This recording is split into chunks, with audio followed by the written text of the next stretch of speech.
श्रीमद् भागवत गीता के अनमोल विचार। आप कितने भी अच्छे कर्म कर लो, लेकिन समाज आपके बुरे कार्यों को ही सदैव याद रखता है। इसलिए लोग क्या कहेंगे यह सोचने से बेहतर है कि आप अपना कर्म करें। जन्म लेने वाले के लिए मृत्यु उसी प्रकार निश्चित है जितना कि मरने वाले के लिए जन्म लेना। इसलिए इस विषय पर शोक मनाना व्यर्थ है। गीता में कहा गया है, जो इंसान किसी की कमी को पूरी करता है वो सही अर्थों में महान होता है। तुम्हारे साथ जो हुआ वह अच्छा हुआ, जो हो रहा है वो भी अच्छा है, और जो होगा वो भी अच्छा होगा। गीता के अनुसार जिंदगी में हम कितने सही हैं और कितने गलत हैं यह केवल दो लोग जानते हैं, एक परमात्मा और दूसरी हमारी अंतरात्मा। जीवन का आनंद ना तो भूतकाल में है और ना भविष्य काल में, बल्कि जीवन तो बस वर्तमान को जीने में है। अर्जुन, तुम भला क्यों रोते हो?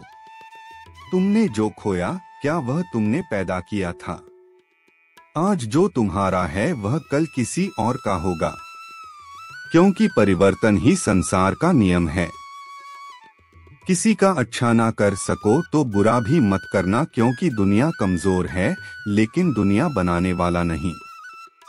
यदि कोई व्यक्ति विश्वास के साथ इच्छित वस्तु को लेकर नित्य चिंतन करता है तो वह जो चाहे वह बन सकता है। सच्चा धर्म यह है कि जिन बातों को इंसान अपने लिए अच्छा नहीं समझता उन्हें दूसरों के लिए भी प्रयोग ना करें। मन अशांत है और उसे नियंत्रित करना कठिन है, लेकिन अभ्यास से इसे वश में किया जा सकता है। मेरे लिए समस्त प्राणी समान हैं। ना तो कोई मुझे अत्यधिक प्रिय है और ना ही कम, लेकिन जो मेरी भक्ति पूरे मन से करते हैं मैं सदैव आवश्यकता पड़ने पर उनके काम आता हूँ। मन की शांति से बढ़कर इस संसार में कोई भी संपत्ति नहीं है। जो मनुष्य फल की इच्छा का त्याग करके केवल कर्म पर ध्यान देता है वह अवश्य ही जीवन में सफल होता है। कोई भी इंसान जन्म से नहीं बल्कि अपने कर्मों से महान बनता है। अपना, पराया, छोटा, बड़ा इत्यादि को भूलकर यह जानो कि यह सब तुम्हारा है और तुम प्रति एक के हो। बिना फल की कामनाएं ही सच्चा कर्म है। ईश्वर चरण में हो समर्पण वही केवल धर्म है। जो व्यक्ति क्रोध करता है उसके मन में भ्रम पैदा होता है, जिससे उसका बौद्धिक तर्क नष्ट हो जाता है और तभी व्यक्ति का धीरे धीरे पतन होने लगता है। गीता में लिखा है, जब इंसान की जरूरत बदल जाती है तब इंसान के बात करने का तरीका बदल जाता है। इस संपूर्ण संसार में अपकीर्ति मृत्यु से भी अधिक खराब होती है। सदैव संदेह करने वाले व्यक्ति के लिए प्रसन्नता ना इस लोक में है ना ही कहीं और। जीवन में सफलता का ताला दो चाबियों से खुलता है, एक कठिन परिश्रम और दूसरा दृढ़ संकल्प। जो मन को नियंत्रित नहीं करते उनके लिए वह शत्रु के समान कार्य करता है। कठिन परिश्रम से बचने के लिए व्यक्ति को भाग्य और ईश्वर की इच्छा जैसे बहानों के बजाय चुनौतियों का सामना करना चाहिए। गीता में कहा गया है, कोई भी अपने कर्म से भाग नहीं सकता, कर्म का फल तो भुगतना ही पड़ता है। मनुष्य को अपने कर्मों के अच्छे और बुरे फल के विषय में सदैव सोचकर चिंताग्रस्त नहीं होना चाहिए। मनुष्य अपने विश्वास से निर्मित होता है, जैसा वह विश्वास करता है वैसा वह बन जाता है। जो मनुष्य प्रतिदिन खाने, सोने और आमोद प्रमोद के कार्यों में लिप्त रहता है वह नियमित तौर पर योगाभ्यास करके समस्त क्लेशों से छुटकारा पा सकता है। जब इंसान अपने काम में आनंद खोज लेते हैं तब वे पूर्णता प्राप्त करते हैं। श्रीमद् भागवत गीता का मुख्य उद्देश्य मानव कल्याण करना है। इसलिए प्रत्येक मनुष्य को सदैव मानव कल्याण की ओर अग्रसरित रहना चाहिए। व्यक्ति को अपनी इंद्रियों को वश में रखने के लिए बुद्धि और मन को नियंत्रित रखना होगा। जो होने वाला है वो होकर ही रहता है और जो नहीं होने वाला वह कभी नहीं होता। ऐसा निश्चय जिनकी बुद्धि में होता है उन्हें चिंता कभी नहीं सताती है। किसी भी व्यक्ति को ना तो समय से पहले और ना ही भाग्य से अधिक कुछ मिलता है, लेकिन उसे सदैव पाने के लिए प्रयत्नशील रहना चाहिए। इंसान हमेशा अपने भाग्य को कोसता है, यह जानते हुए भी कि भाग्य से भी ऊंचा उसका कर्म है जिसके स्वयं के हाथों में है। व्यक्ति को आत्मज्ञान के माध्यम से संदेह रूपी अज्ञानता को समाप्त करना चाहिए। मैं उन्हें ज्ञान देता हूँ जो सदा मुझसे जुड़े रहते हैं और जो मुझसे प्रेम करते हैं। सत्य कभी दावा नहीं करता कि मैं सत्य हूँ, लेकिन झूठ हमेशा दावा करता है कि सिर्फ मैं ही सत्य हूँ।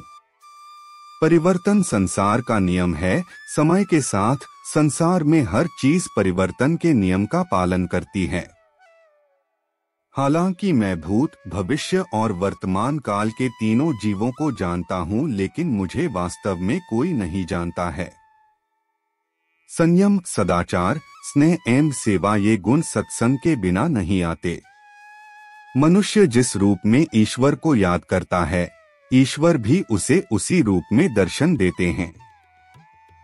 सज्जन व्यक्तियों को सदैव अच्छा व्यवहार करना चाहिए, क्योंकि इन्हीं के पद चिन्हों पर सामान्य व्यक्ति अपने रास्ते चुनता है। बुद्धिमान को अपनी चेतना को एकजुट करना चाहिए और फल के लिए इच्छा छोड़ देनी चाहिए।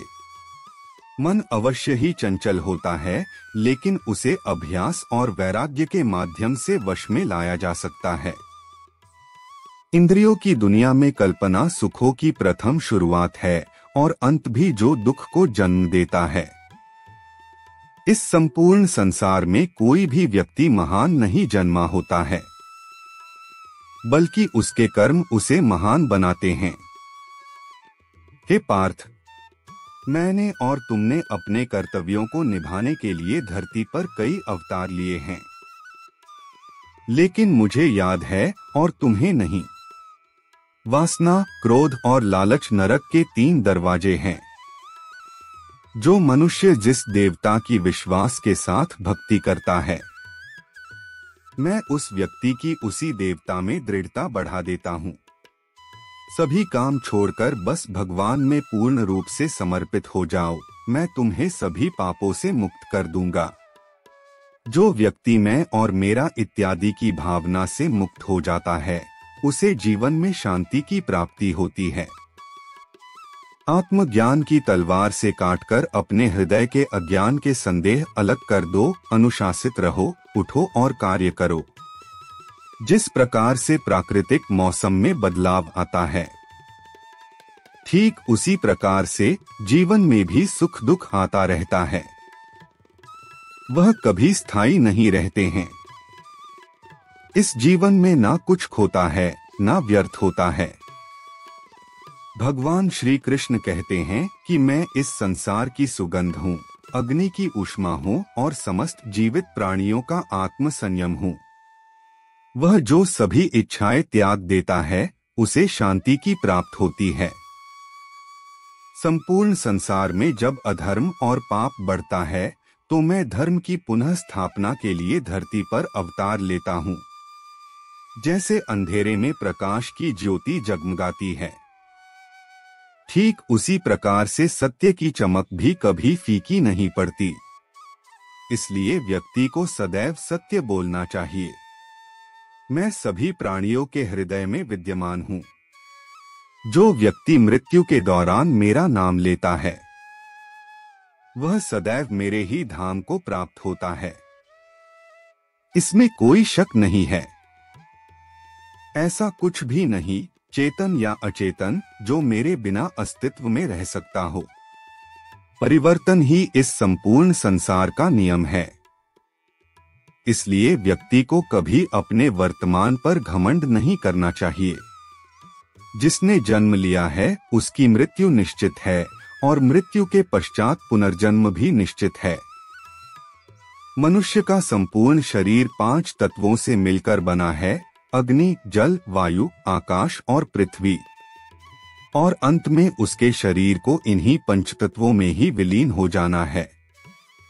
व्यक्ति को अपने आप को सदैव ईश्वर को समर्पित कर देना चाहिए, तभी वह दुखों, चिंता और परेशानियों से मुक्त रह सकता है। प्रत्येक बुद्धिमान व्यक्ति को क्रोध और लोभ त्याग देना चाहिए, क्योंकि इससे आत्मा का पतन होता है।